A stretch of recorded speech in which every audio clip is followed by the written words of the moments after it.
All right, welcome everyone. It is 7 o'clock. Actually, it's 7:01 now. It is June 6th, and this is our first CCL teach-in as we get ready for Lobby Day in Austin next year. So I'm really glad everybody is here. My name is Ann Drum. I am a CCL volunteer in Dallas, and I'm joined tonight by Larry Howe, who is one of our CCL statewide leaders. He is out of Plano. We have a jam-packed agenda tonight and a lot of questions for our guest, Jeremy Mazur of Texas 2036.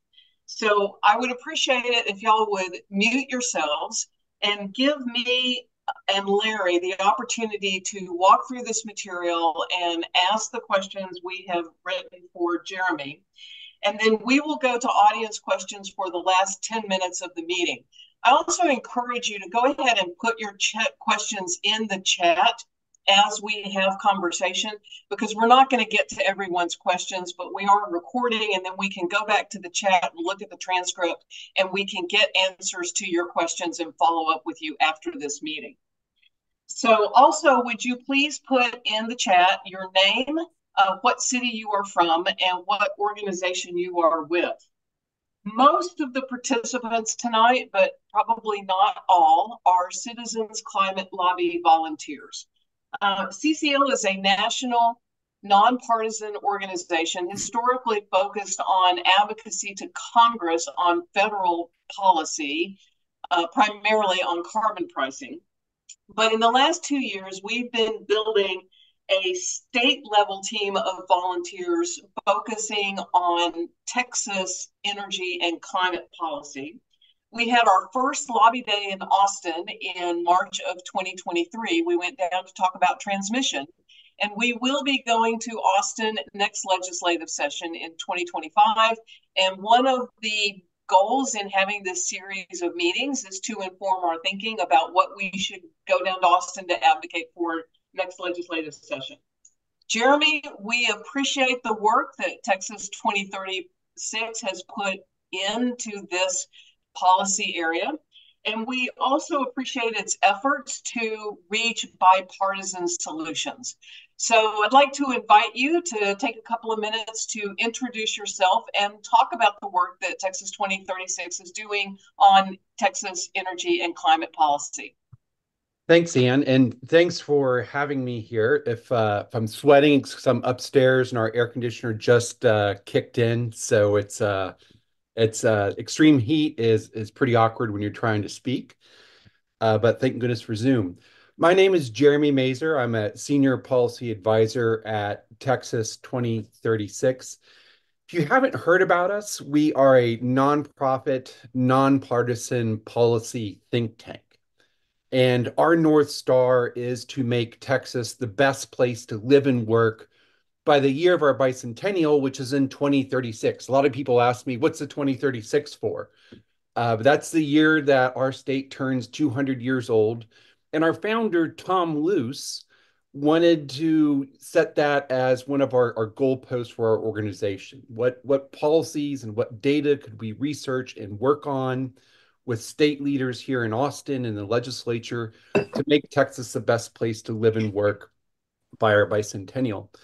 Our organization's work looks at several different areas, such as workforce development, K through 12 education, healthcare, housing, even space exploration and information technology in state agencies. My work centers on the area of energy, oil and gas, and water, what I like to call the lifebloods of Texas.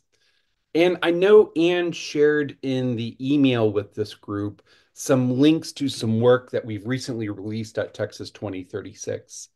More specifically, we just released an updated report with the Office of State Climatologist on extreme weather trends for our state. This is an updated version of this report that we've done with the state climatologist at Texas A&M University. Some of the key findings that may come as no surprise to you is like, first, it's getting hotter. We're seeing our average temperatures by year 2036 will be 3 degrees warmer than they were in the last half of the last century. and that this warming trend will contribute to more extreme, hotter temperatures. One of the most alarming findings from this updated report is that 100-degree days, the barometer of our summertime misery index, will be 4 times as common in 2036 as they were in the 1970s and 1980s. The report also discusses how this heat will contribute to other types of policy problems that we're going to have to face. First of which is the hotter temperatures means that future droughts will likely be more severe.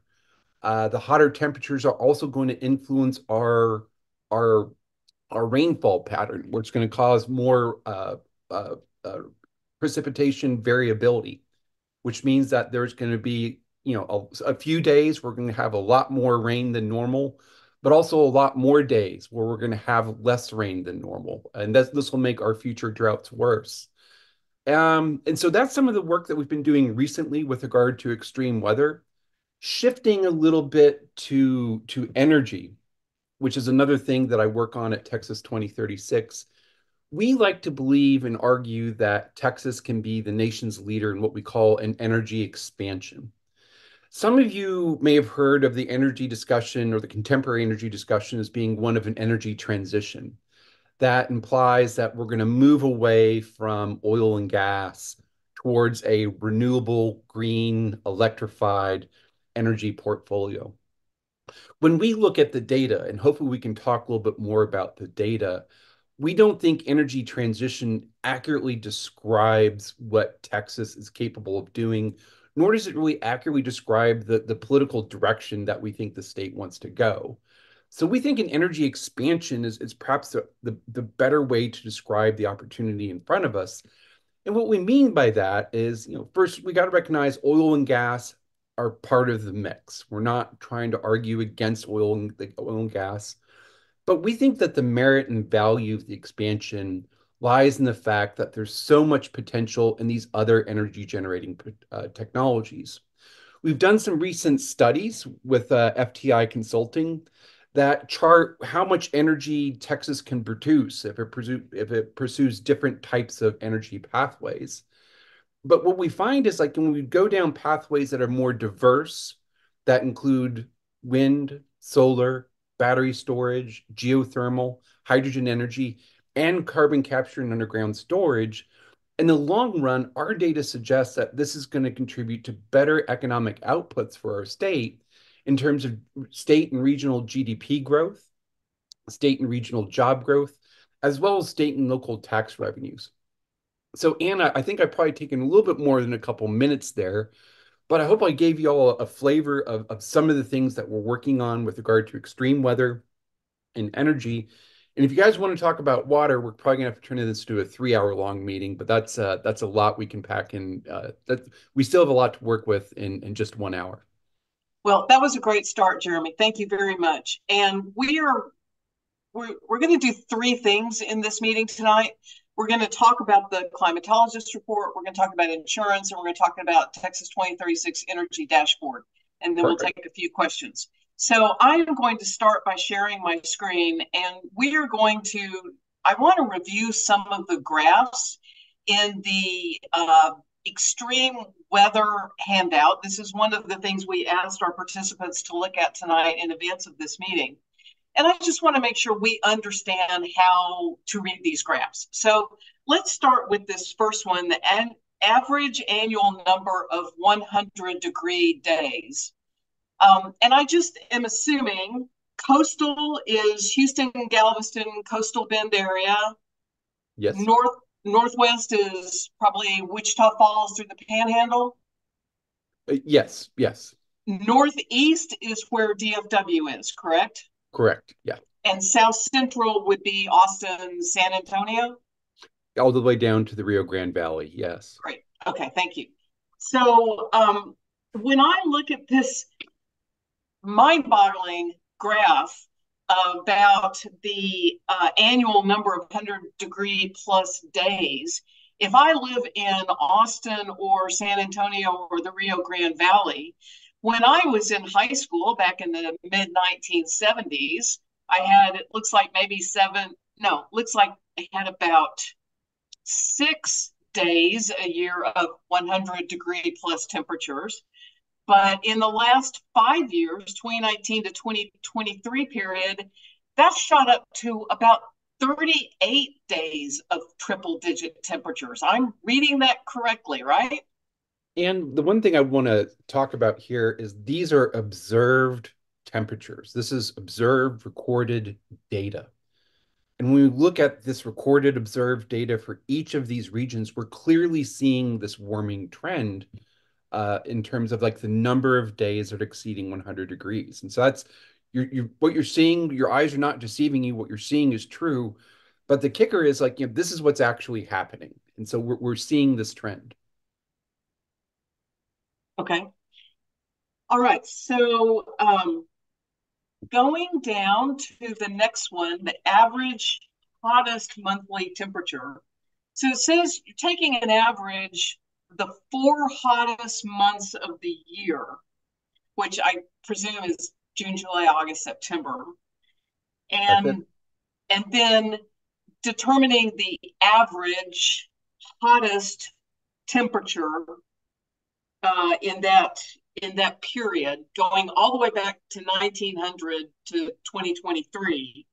So I noticed that dip from about 1960 to about 2010, roughly.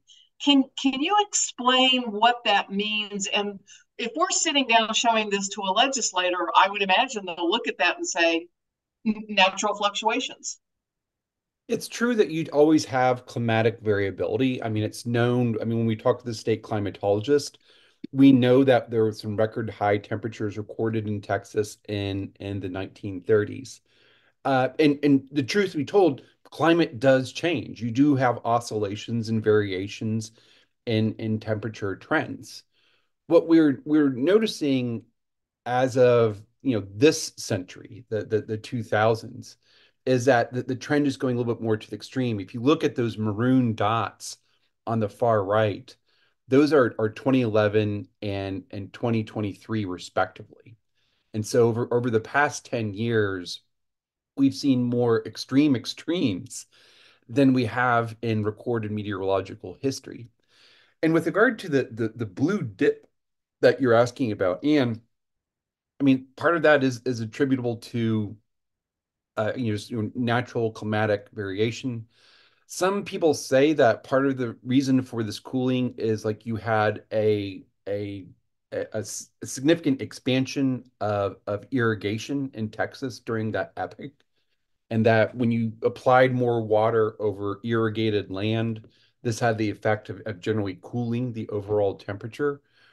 But regardless, what we're seeing over the past 2 decades is a dramatic rise beyond what we've seen before in recorded meteorological history with regard to the extreme temperatures we're enduring. Okay. The next one, average coolest monthly temperature.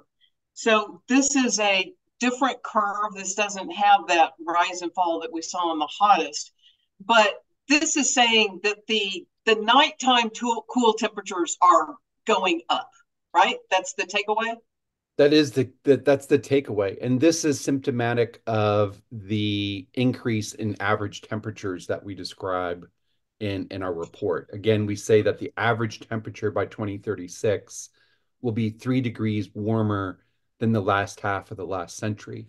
And so when we see these warmer, coolest temperatures, I mean, we always, one of the things, I don't know about you, but the one thing I look forward to on in summer days is when night comes around, it's not burning hot. What we're finding here is that nighttime relief will not be as enjoyable as it used to be due to this warming trend. Right. Which has implications for human health. Of course it So, does. so I want to drop down to the drought severity graph. This is a drought index that you're tracking here. And I'm wondering, um, will drought be worse in West Texas than East Texas? Because you're also forecasting increased rainfall in East Texas and less rainfall in West Texas. It is true. And West Texas is, I mean, candidly, it's always been more drought prone than in East Texas. And so we are seeing that with this rainfall variability, likely more of it will fall east of I-35 than west of I-35. What's interesting is when you look at this chart, what you can see here is in the center, that red blip, that Mount Everest in the middle, that is the drought of record of the 1950s. And that was one of the historic droughts that hit the state. And it caused a substantial change in our state's social and economic fabric. The drought of the 1950s, the drought of record, really began the shift from Texas being a rural agrarian state towards a lot of our economic business and a lot of our populations being centered in the major metropolitan areas such as Dallas, Fort Worth, Houston, Austin, San Antonio, and El Paso. Fast forward to this century, the 2000s, we see that once again we're in a drought epic. Even though it's rained over the past couple of weeks and that rainfall has certainly been beneficial and it's a blessing to receive it, there are still some portions of the state in South and Central Texas that have moderate to severe drought conditions. But pulling back, what we see in our report is while it makes no specific predictions about future droughts, it's not going to say like, hey, this drought's going to last until 2037, so hold on until then. Rather, what we're seeing is that because of increased rainfall variability and hotter temperatures, future droughts will likely be more severe than what we've seen in the past. So that could mean that the red that we see on the far right here could go on for longer, and it could conceivably go up on that y-axis, to exceed the severity levels last seen during the drought of the 1950s. But it's also worth noting that we know from paleoclimatic records, which are your tree ring circles and your stream bed sedimentation surveys, is that Texas has endured droughts that were worse than the drought of record from the 1950s in centuries before. There was a significant, lengthy drought that affected our state between the end of the Texas Revolution and the end of the American Civil War, as well as one in the early 1700s when San Antonio was then a Spanish colony. So we know that historically Texas has had long, severe droughts that were worse than the drought of 1950s. What our data is suggesting is that future droughts just may become more severe. And then the final chart is this wildfire risk. And you do point out it is going to be the worst in West Texas. And I see that. So the takeaway here is this red, this growing red section on the right part of the graph that shows increasing wildfire risk in really just about every part of the state, except not so much in East Texas, but the other parts of the state, we're seeing increasing wildfire risk. So that would be the thing to focus on, right? Yeah, and this is a new part to the study, Anne. The previous version basically said that warmer temperatures are going to contribute to two things. First, we're going to see an expansion of the state's wildfire season, where the number of days where there's a wildfire risk in the state is going to get bigger. The second thing that report says is like the areas of the state susceptible to wildfires, it's going to migrate from the west to the east. And so basically that burn line is going to jump east of the I-35 corridor.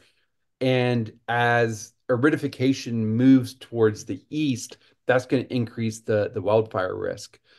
What these data say here is that they're looking at what's called the KBDI or Ketch Bryan Drought Index that's prepared by the uh, the, uh, the Texas Forest Service at Texas A&M. So what these data are telling us is that the number of days in these regions where folks and communities have a high risk, a high wildfire risk, is going up actually across the state, including north central, western, southern, and shockingly, eastern Texas. And I saw a question up here from Stuart Birnbaum. How is Texas 2036 getting this information in the hands of state legislatures? Uh, uh, that's a great question, Stuart. We have been sharing this data with legislative offices, and we've certainly been socializing it on our social media. I've been talking with reporters about it. In fact, just last week when I testified, no, 2 weeks ago, sorry, when I testified in front of the Senate Agriculture, Water, and Rural Affairs Committee about the need for developing water supplies, one of the things I pointed to was the data in this report, which suggests that future may be more severe. So we're certainly doing our part at Texas 2036 to work on socializing this data and sharing it with the legislature with regard to what the risks are to our water supplies, for our flood control and mitigation strategies, and now with regard to wildfires. And we follow the graph about drought and wildfires with the graph about urban flooding. And so the way I'm reading this is you're saying that the stream gauges that are monitoring water flow, that here in Houston, Woodlands, Sugarland, this tall bar, that half of those gauges are predicting increased water flow. Is that what that says? What they're seeing is what those gauges are observing is an upward trend where the flood stages are being more frequent than they used to be. And one of the profound findings from this updated report is that while it doesn't find that river flooding, generally will increase, what it does find is there's going to be increased probability in urban flooding, specifically within the Dallas, Fort Worth, and Houston, even the Austin areas. And this is due to several factors. The first is the increase in rainfall variability and a likely increase in rainfall intensity, which means there's going to be a few days where a lot more rain falls than normal. And then also urban development and existing flood control and mitigation infrastructure itself is going to accelerate the likelihood of these urban droughts happening in the future. So I'm going to stop sharing and I want to go to the second part of our conversation where we want to talk about the impact of all this on insurance. And so I want to ask first, are you talking to legislators about the relationships between rising insurance rates and extreme weather? And what is their reaction? And do they claim that the rising insurance rates are all driven by inflation? So that's an area that we're starting to peck at, candidly, at Texas 2036. I mean, when we look at the data with regard to extreme weather, also with regard to homeowners insurance rates, and I mean, this ties into another issue that we're looking at in terms of housing affordability in the state. I mean, the insurance industry is saying that, one of the reasons you're having these rates go up, one of the reasons is because of the extreme weather risks. I mean, they're not being shy about it. So we have been talking with the legislature about this issue. It's I mean, there's a few policy interventions that the legislature has at its disposal to address some of these risks. For example, with regard to flood control, I mean, with regard to our increasing likelihood of urban floods, the legislature can invest more money in flood control and mitigation infrastructure.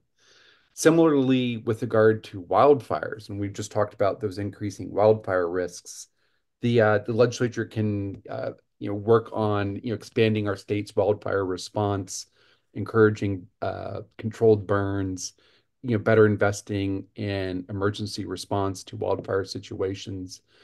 We've begun to start having this conversation, but we don't have any formal proposals just yet. But going into the next legislative session, this is one of those issues where I think, especially on the wildfire front, we want to be supportive of anything we could do to encourage state policies that mitigate these risks because they are becoming an insurance problem.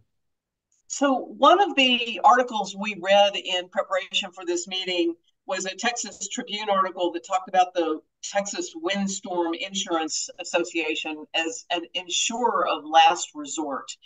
And that has us thinking about the possibility of insurers just completely pulling out of markets. And we know that SB 833, one of the bills passed last session, prohibits insurers from using environmental factors as a basis for setting rates and making coverage decisions. So can you talk about whether we are creating an environment where we're going to see more and more insurers just pull out completely from parts of Texas and having to have more of these insurers of last resort? Well, the good news is that we're not like California or Florida, and you have two different problems there. I think, first, what I think is going on wrong in California is that they've essentially over-regulated their insurance market to, basically what they require with regard to policies and premiums. It's just uncompetitive, and it just doesn't work for insurers in that market. In Florida, they actually have a lighter touch with regard to regulation, but it's the litigious atmosphere right there with the trial lawyers. Apologies to anyone who's a trial lawyer. That's increased the number of claims and the costliness of those claims, making insurance a bigger challenge in Florida. Now in Texas, we've arguably done two things right. One, our insurance agency does not regulate to the extent that California does.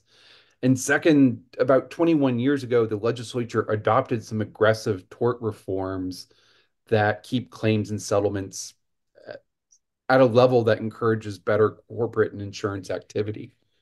Uh, so going back to your original question, Anne, with regard to what can we expect here in Texas, I know at Texas 2036, we've said that insurers, we've seen the increase in homeowners insurance premiums, and we've heard from insurers acknowledging that there's growing risks.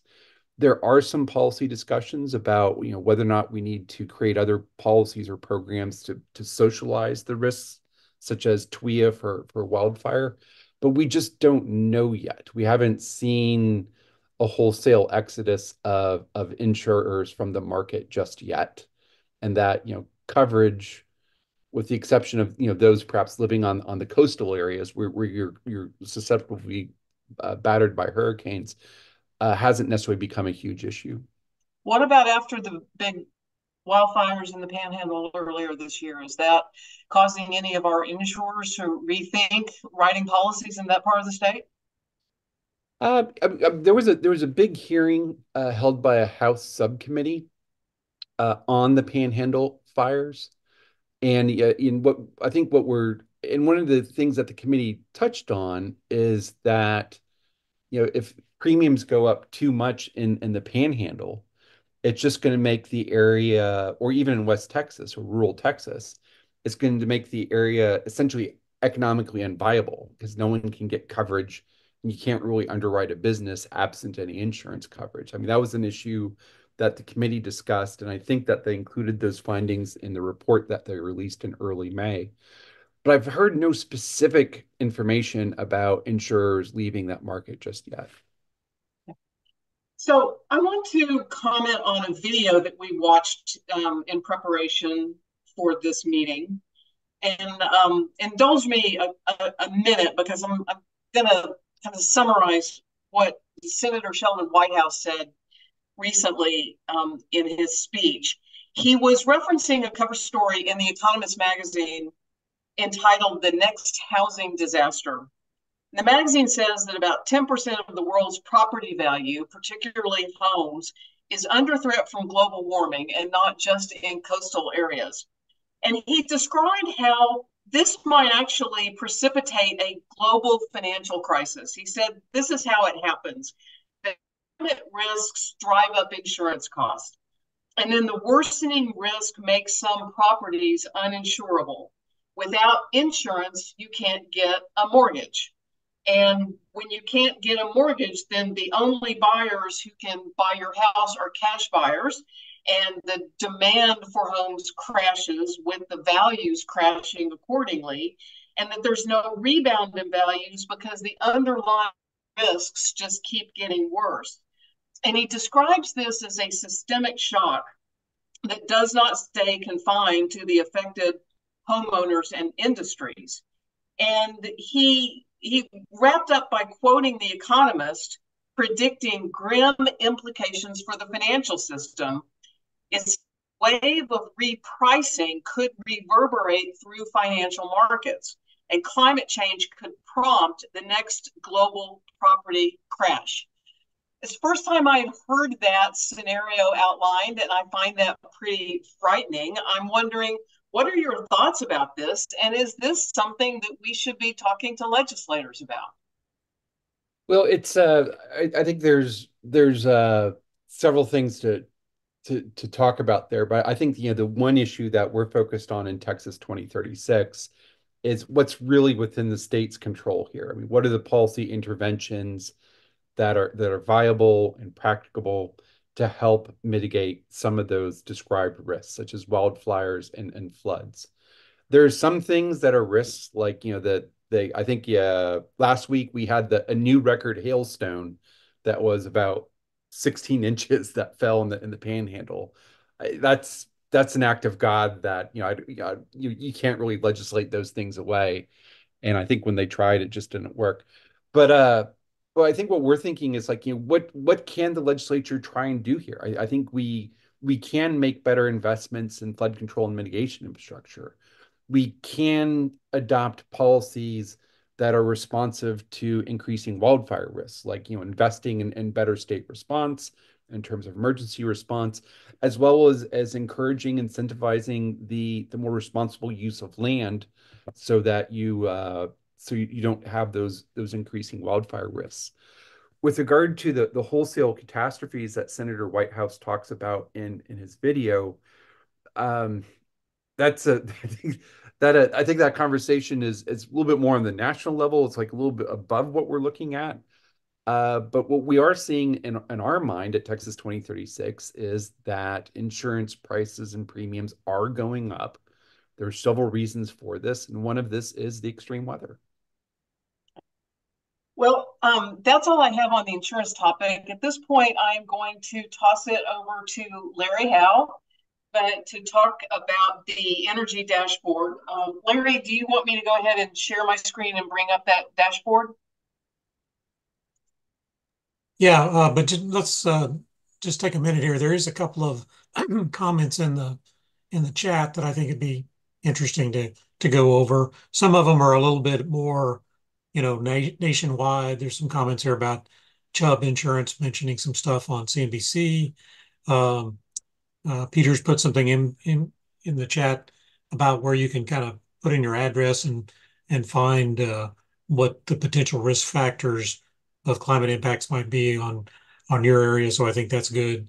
Dave Henley, go Ryan, ahead. can Go I ahead. add two things? There's a reference in there to risk factor that's prepared by the First Street Foundation. That is the First Street Foundation's produced some fascinating data that's granular. Even it goes down to your neighborhood, describing what your wildfire risk could be, what your flood risk could be. There's some really interesting data in there. And so when we look at the data and First Street's forecasts, we're seeing, and the insurance industry uses this as well. I use Allstate, and when I was looking at their app on my phone, uh, they have a link to this First Street data on these types of risks. I wrote an article about it for our blog at Texas 2036. I'm going to post that in there, where I talk about how the First Street data is pointing to increased wildfire risk for our state. Yeah, no, appreciate that. And we'll try to go maybe back through a couple more of these at the end based on some additional comments. Um, what So my dogs have been quiet this whole time, and now that I'm off mute, they're going to start barking. Uh, Yes. so, uh, so really, appreciate the work that you guys have been doing on the energy dashboard. Uh, I was talking a couple of times to your um, communications vice president a little bit about this end of last year, and as you guys were getting ready to introduce it, so I was really kind of excited to do that. Um, One of the things, just for yeah, and you may be aware of this, but I'll just mention it anyway, is that Citizen Climate Lobby is we're advocates for reducing greenhouse gas emissions, and we really advocate for policies that will get Texas as well as really the entire world on a path right now that will help us get to net zero emissions by mid-century, because that's what we feel is what the best available science is telling us what we need to do. And so we're generally very energy agnostic, as long as it doesn't, emit greenhouse gases, or they're abated in some sense.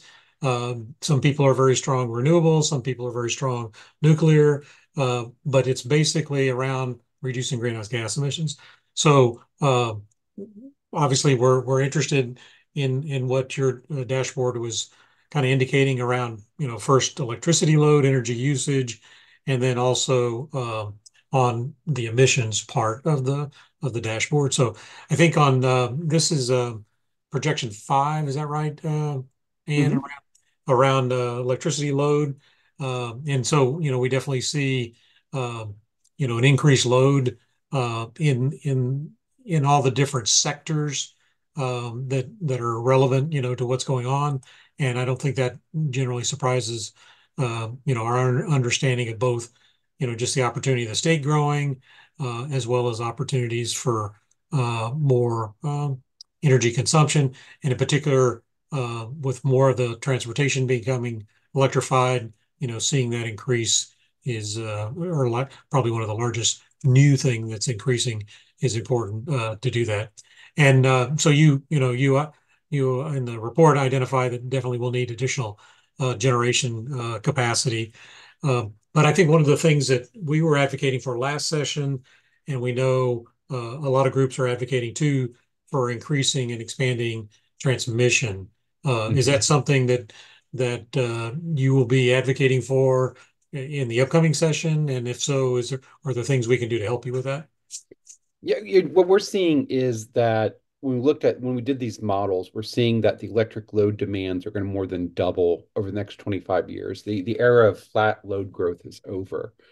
And the reason for this rapid growth in electric load demand is for several reasons. One, Larry, as you pointed out, greater electrification of our state's vehicle fleet. On the residential side, we have more people coming to Texas and they're not bringing their electricity with them. And also more hotter days is going to drive up our need for air conditioning electricity. And then you have data centers and AI. But what we're seeing is this quick increase in the amount of energy that we need and we're consuming in Texas.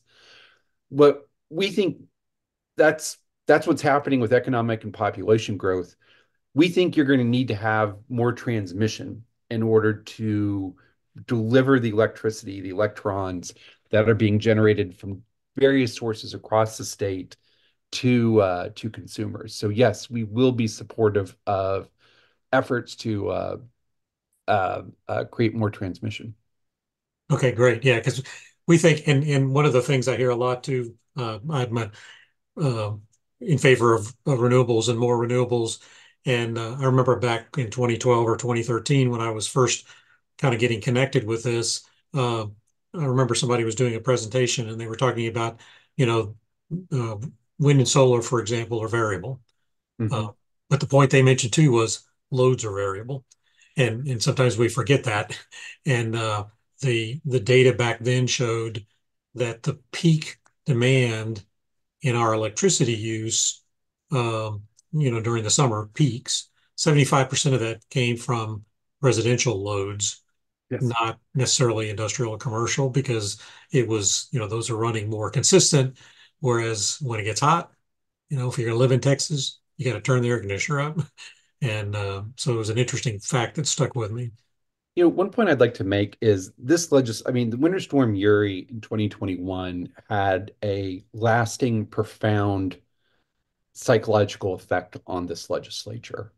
I think they were shocked at the magnitude of failure of the state's grid, and they had a lot of concerns with regard to partly with oil and gas, also with renewables, who was and who wasn't able to work and function, keep our grid running during Winter Storm Uri. Since then, the legislature has placed a priority, has prioritized and placed a premium on reliability, and they prioritize any form of generation that they think is dispatchable, be it nuclear or natural gas. They're not talking about coal much, but a lot of the focus is on natural gas. The one point I make, and Larry, this feeds your point, is we're seeing substantial load demands during our summers when it's incredibly hot. And when we're looking at the data, we're seeing that your wind and solar, your renewables, are actually providing the electricity we need in order to meet these load demands during peak heat, peak hot days. Sorry if that doesn't sound right.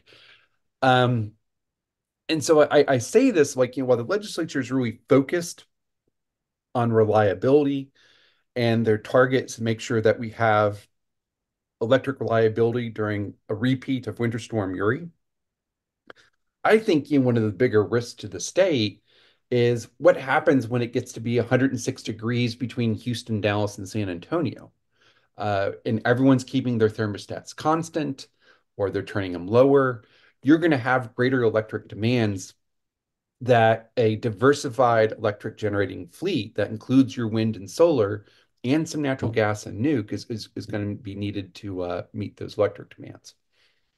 Yeah, I think, and also the opportunity in terms of energy efficiency and distributed generation, those are all things that it seems like we need to keep those in the mix going forward.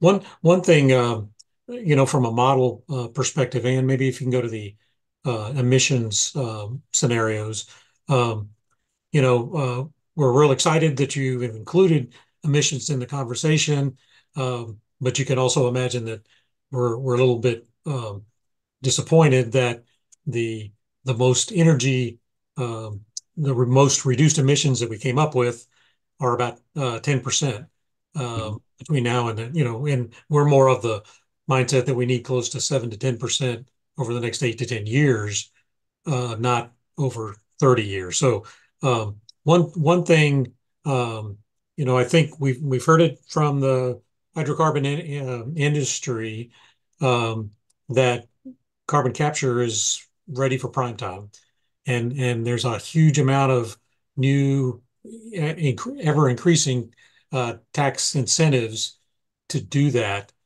And so, one question I had with regard to the either the energy transition model or the energy expansion model, did you include any um, carbon capture in the model that would then help reduce the emissions further? So a little bit about these models. We don't have anything baked into our models. There's no desired future condition or objective within our models. What we do is that we make certain assumptions about energy technology costs improving at certain rates in the long run, and energy technology efficiencies improving at different rates at the long run. And so, given these different cost and technology assumptions, we watch how the state's energy market in these models will operate in terms of what it'll yield in terms of total energy production, exports and imports, electric generation, what happens in our state's vehicle transportation fleet, and we also look at emissions. And so our models are essentially a run of what the market will do under certain assumptions involving energy technology cost and efficiency. And so what we see when we look at the emissions data, again, we didn't model how to achieve net zero. We didn't model how to achieve a nuclear or hydrogen economy, but rather what we're modeling here is like, what's our state's energy market going to do in terms of total output and emissions, given these assumptions? What we see here is like, you're right. We're not really on a path to net zero. What we do see, however, is that in some sectors, there's substantial decreases in greenhouse gas emissions, especially within the transportation sector, with greater electrification of light duty and heavy duty vehicles, as well as in the electric power generation sector. When you have more renewables being put in the state's generation fleet, that contributes to the greater, lower emissions from the electric power side. We also see greater economic output and activity within the state between 2025 and 2050. And so while these greenhouse gas emissions essentially hold steady or slightly rise over time, what we see is actually an improvement in emissions intensity between now and then. We do include carbon capture in these models, but what we find is that carbon capture doesn't make an outsized contribution in lowering the overall greenhouse gas emissions.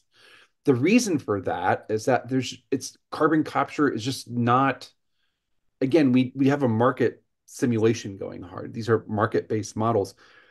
It's there's a lot of cost prohibitions to carbon capture. The 45Q tax credit authorized by Congress helps incentivize some carbon capture, but without their way to make carbon capture more profitable, like a carbon market, it's hard to see carbon capture making much more of a dent in the state's overall emissions portfolio. Okay, well, thanks for updating us on that. And you also may be familiar with it. Citizens Climate Lobby is, advocating at the national level for a carbon mechanism that includes a price on carbon, a dividend back to help people navigate the transition, and a border adjustment to drive motivation globally. So, we wouldn't necessarily try to put a price on carbon or advocate for one at the state level because we think it needs to be at national level with a border adjustment to drive, the global conditions that need to happen.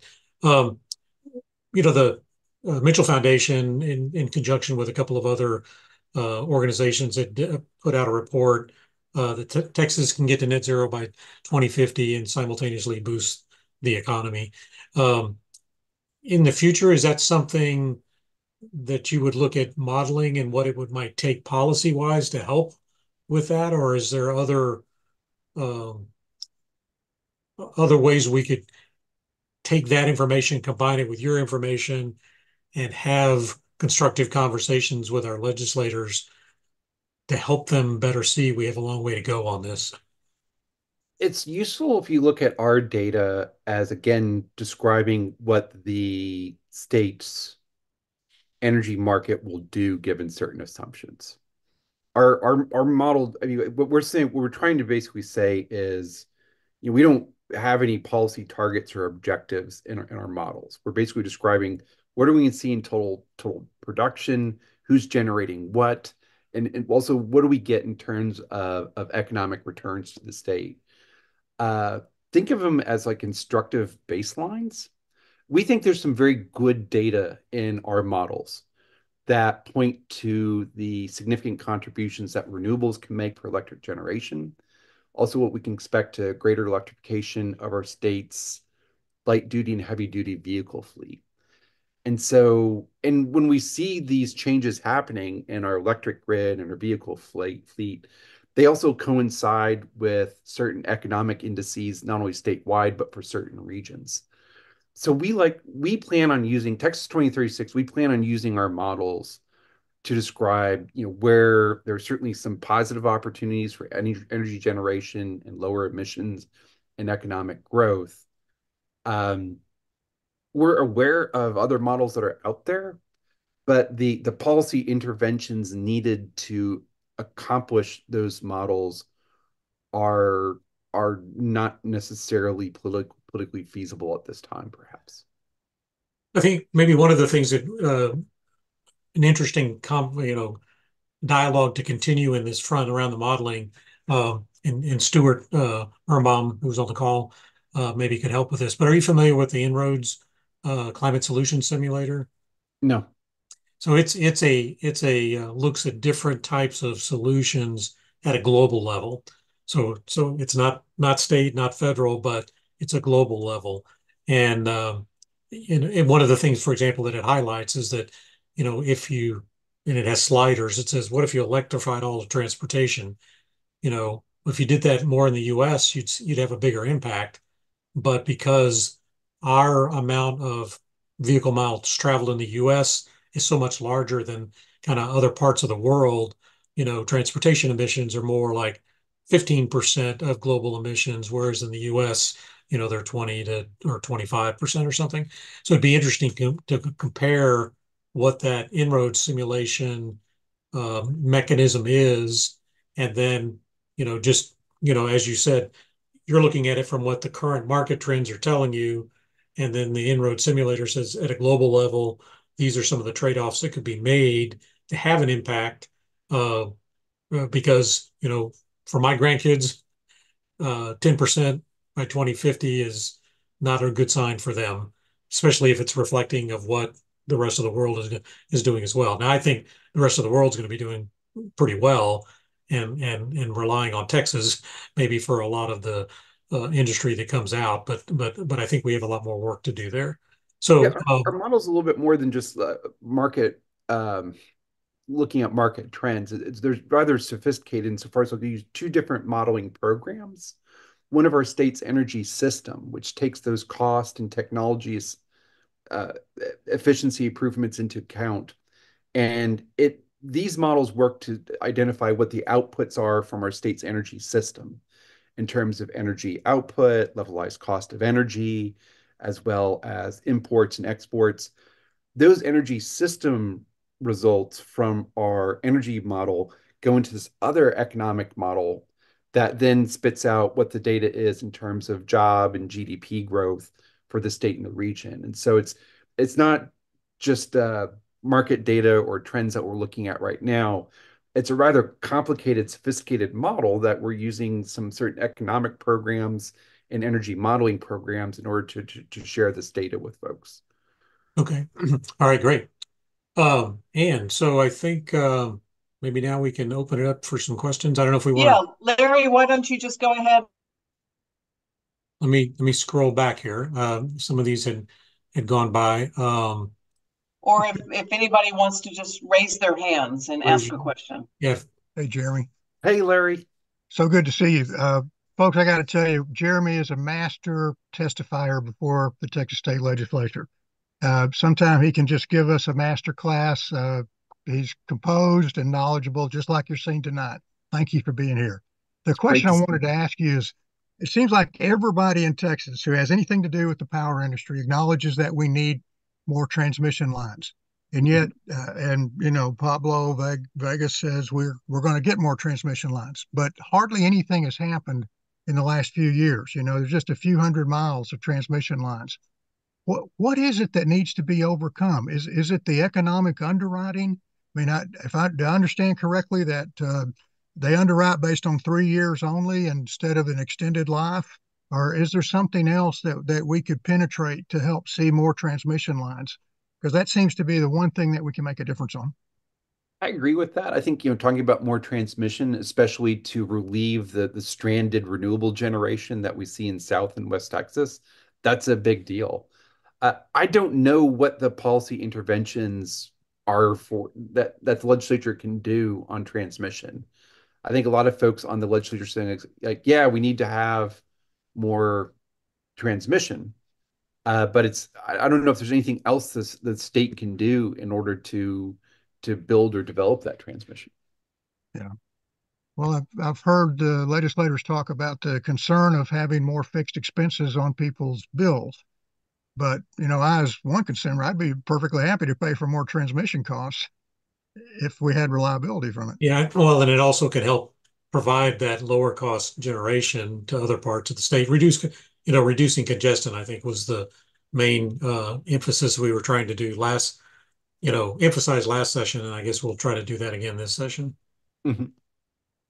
Cheryl Clark asked, have you considered the effects of the carbon border taxes that are currently in the works for Europe. So any trade we have with Europe might, at the state level, might be affecting our products. Is that anything you've looked at in your models or anything at this point?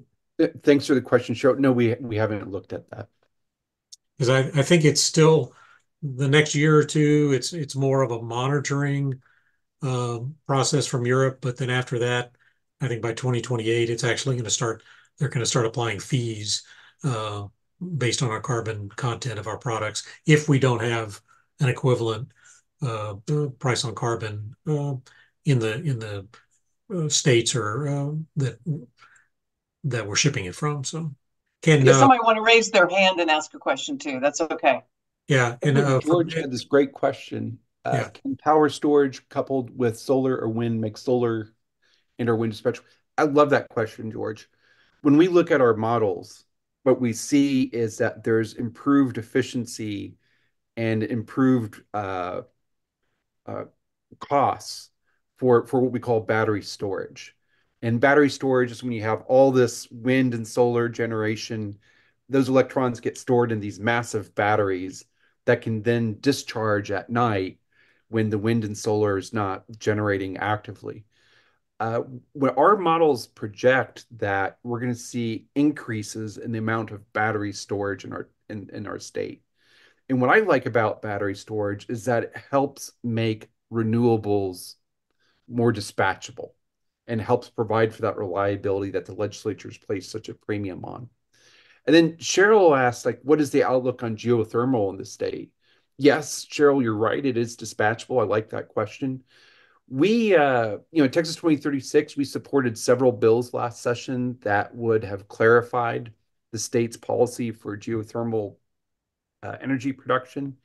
But when we look at our models, we just don't see geothermal growing or expanding to the extent that it makes a sizable dent in our energy portfolio. This is not a finding that's against renewables. I mean, against geothermal, sorry. But rather what it's saying is that the economies of scale and the technological efficiencies of geothermal just don't make it the panacea for our energy needs as some may like. So to that point, Jeremy, does 2036 have kind of a timeline where it anticipates to kind of update the information periodically based on new trends or emerging things like geothermal maybe coming down the cost curve or something? Is that something that you'd look at every 3 years or every 5 years or something like that? We could. I mean, this was a big study that we did with FTI. And so a lot of the data that we got with regard to these energy technology costs and energy technology efficiencies are from the National Renewable Energy Laboratory's annual technology baseline, which breaks down the costs for like oil and gas extraction, production, renewables, wind, solar, battery storage, geothermal, nuclear. And so all of these costs and technology improvements is projected by the National Renewable Energy Laboratory. All of that data is encompassed within these models that we've developed.